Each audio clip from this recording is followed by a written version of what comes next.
പഴയ വസ്ത്രങ്ങൾ കൊണ്ട് പല ഉപയോഗങ്ങളും ഉണ്ടാവും.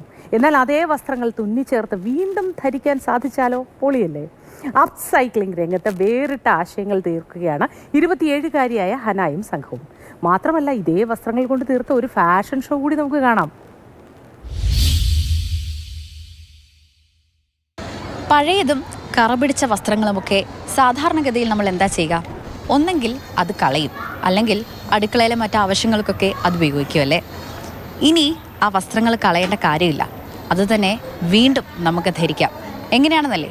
ന്യൂ ഇയർ ഒക്കെ അല്ലേ, അപ്പോൾ ഒരു പുതിയ ട്രെൻഡ് ഒന്ന് കണ്ടാലോ.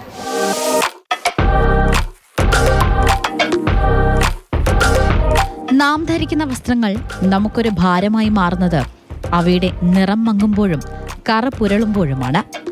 ഈ ഭാരമാണ് കണ്ണഞ്ചിപ്പിക്കുന്ന സ്റ്റൈൽ ആൻഡ് ഡിസൈനുകളായി മാറിയത്.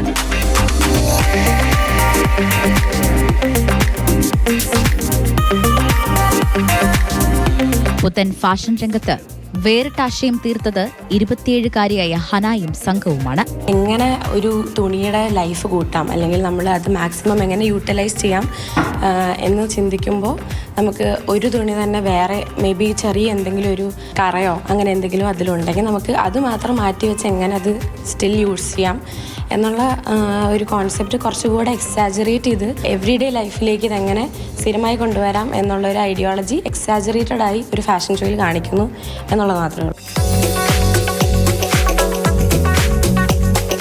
അലമാരയിൽ തിങ്ങിനിറഞ്ഞ് പുറത്തേക്ക് ചാടുന്നവ മുതൽ ഉപേക്ഷിക്കപ്പെട്ടവ വരെ 5 വസ്ത്രങ്ങൾ വ്യത്യസ്തമായാണ് നമ്മോട് സംസാരിക്കുന്നത്. ഒരു ഫാഷൻ ഷോയിലൂടെ ഈ ആശയങ്ങൾ അവതരിപ്പിച്ചപ്പോൾ വസ്ത്രങ്ങൾക്ക് പ്രൗഢിയേറി.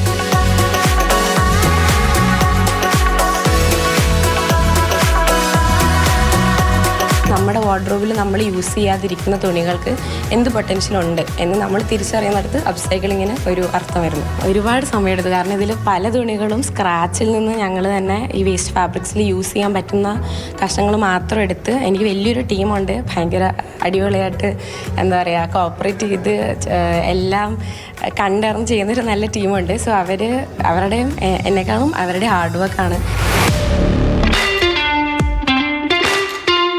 അപ്സൈക്ലിംഗ് രംഗത്ത് 5 വർഷത്തോളമായി സജീവമാണ് ഹന. കോവിഡ് കാലത്തെ ഇടക്കാല കോഴ്സിലാണ് അപ്സൈക്ലിങ്ങിനെ കുറിച്ച് കൂടുതൽ മനസ്സിലാക്കുന്നത്. സ്വന്തം വസ്ത്രത്തിലായിരുന്നു ഹനായുടെ ആദ്യ പരീക്ഷണം. അപ്സൈക്ലിങ്ങിന്റെ മാർക്കറ്റിംഗ് സാധ്യതകളെക്കുറിച്ചും ഹനായ്ക്ക് ചിലത് പറയുവാനുണ്ട്. ഞാൻ ഫുൾ ടൈം ചെയ്യുന്നത് അപ്സൈക്ലിംഗ് ആണ്, അത് തന്നെയാണ് എൻ്റെ വരുമാനം. സോ ആ മാർക്കറ്റ് എഡ്യൂക്കേറ്റ് ചെയ്യാൻ എസ്പെഷ്യലി ഇന്ത്യയിൽ കുറച്ച് നാളായിട്ട് വന്നു. ത്രിഫ്റ്റിംഗ് കൾച്ചർ, സസ്റ്റൈനബിലിറ്റി, അപ്സൈക്ലിംഗ് എല്ലാം. ഈ കണ്ടത് ഫാഷൻ മാത്രമല്ല, ചില കാര്യങ്ങൾ അങ്ങനെയാണ്. ഇന്ന് നാം ചുമക്കുന്ന ഭാരങ്ങൾ നാളെ അലങ്കാരങ്ങളായി മാറും. അതിന് പിന്നിലുള്ള പ്രയത്നത്തിലാണ് കാര്യം. Reuse, reduce, recycle. ഇത് പ്ലാസ്റ്റിക്കിൻ്റെ കാര്യത്തിലല്ല കേട്ടോ, വസ്ത്രത്തിൻ്റെ കാര്യത്തിലും നമുക്ക് പ്രാവർത്തികമാക്കാൻ സാധിക്കുമെന്ന് ഇപ്പം മനസ്സിലായില്ലേ? ക്യാമറമാൻ വിജേഷ് പുതുവാശ്ശേരിയോടൊപ്പം സ്നേഹാമോൾ ലൈനാൻ, മാതൃഭൂമി ന്യൂസ്, കൊച്ചി.